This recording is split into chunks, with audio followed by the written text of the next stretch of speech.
Oran, ville espagnole depuis 1509, était la tête de pont des expéditions chrétiennes au Maghreb. Au sud-ouest se trouvait la grande ville de Tlemcen, vassale des rois catholiques. Au sud-est, la forteresse espagnole de Beni Rached contrôlait une terre riche et fertile, qui approvisionnait la garnison d'Oran en nourriture. Mais en 1517, les choses risquent de changer avec l'arrivée des frères Barberousse. L'aîné, Ishaq, et le cadet Harouj prennent d'abord la forteresse de Beni Rached et interdisent aux habitants de commercer avec les Espagnols. Ishaq reste sur place avec une petite garnison de 200 Turcs pour défendre la position. Harouj, lui, se dirige vers Tlemcen.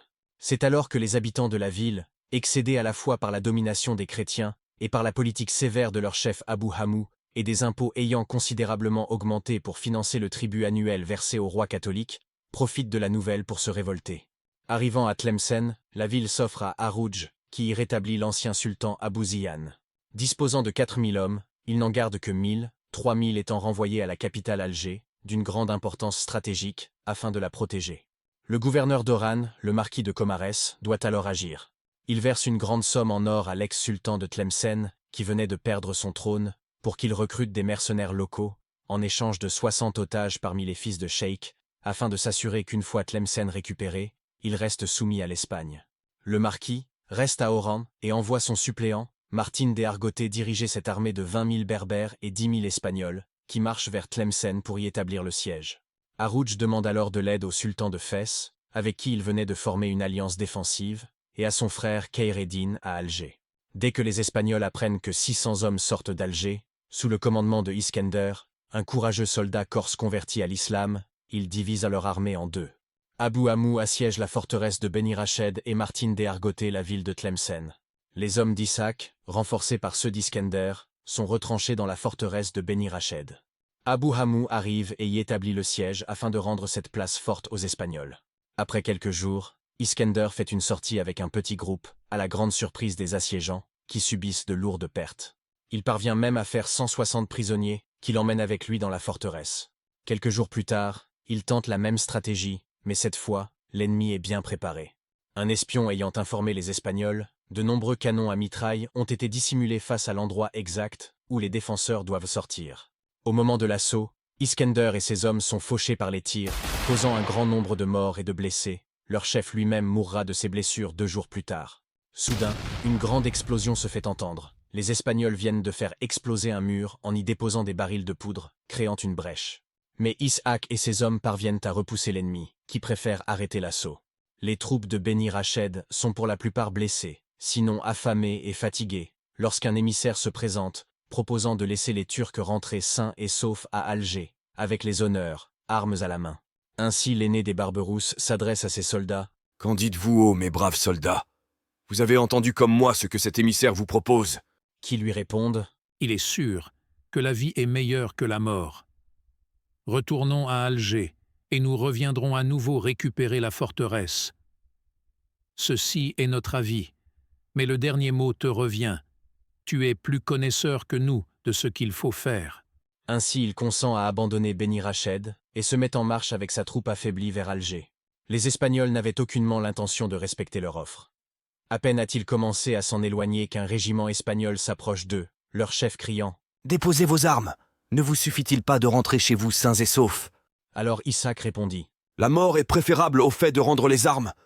Qu'est-ce que la mort pour que nous vous craignions? L'homme ne meurt qu'une seule fois, mais son nom reste gravé éternellement. » Les 340 musulmans restants résistent autant qu'ils le peuvent, se battant vaillamment, jusqu'à ne plus avoir assez de force pour porter leurs épées, blessés, fatigués, affamés et assoiffés, à 1 contre 40, ils finissent tous massacrés. Après la prise de Beni Rached, le marquis de Comares ordonne à Abu Hamou de venir soutenir Martin de Argote à Tlemcen. Harouj Barberousse comprend qu'il ne peut défendre une si grande ville avec une si petite troupe, le terrain plat n'étant de plus pas à son avantage. Il décide alors de se replier dans la forteresse du Méchoir, emportant le plus de provisions et richesses possibles avant qu'elle ne tombe aux mains des Espagnols. Une fois la jonction entre les deux armées effectuée, la forteresse est encerclée, de nombreux affrontements auront lieu, pendant 3 mois. Une fois de plus, face à la résistance acharnée des Moudjahidines, les Espagnols ont recours à la ruse. Le 24 mars 1518, jour du Maoulid de l'an 924 de l'Hégire, des hommes se présentent comme des habitants de la région, souhaitant commémorer la naissance du prophète de l'islam, dans la mosquée du Méchoir, ancienne résidence de la dynastie zianide, car disent-ils, telle est leur coutume. Sa méfiance ayant possiblement baissé à cause de la fatigue engendrée par ces 3 mois de lutte, Aroudjé accepte d'ouvrir les portes. Mais à peine entrés, ses prétendus fidèles sortent des lames dissimulées sous leurs bournousses et se jettent sur les hommes de Barberousse. Les défenseurs parviennent tant bien que mal à repousser les envahisseurs et sécuriser leur position, mais les pertes sont trop lourdes.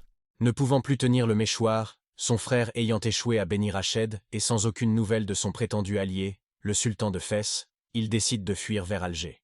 Profitant d'une nuit obscure, il quitte discrètement les lieux avec le peu de compagnons qui lui restent. Quand les assiégeants s'en rendent compte, ils se lancent à leur poursuite. Sur son chemin, Aroudjé avait semé tout l'or qu'il avait récupéré de Tlemcen pour ralentir l'ennemi.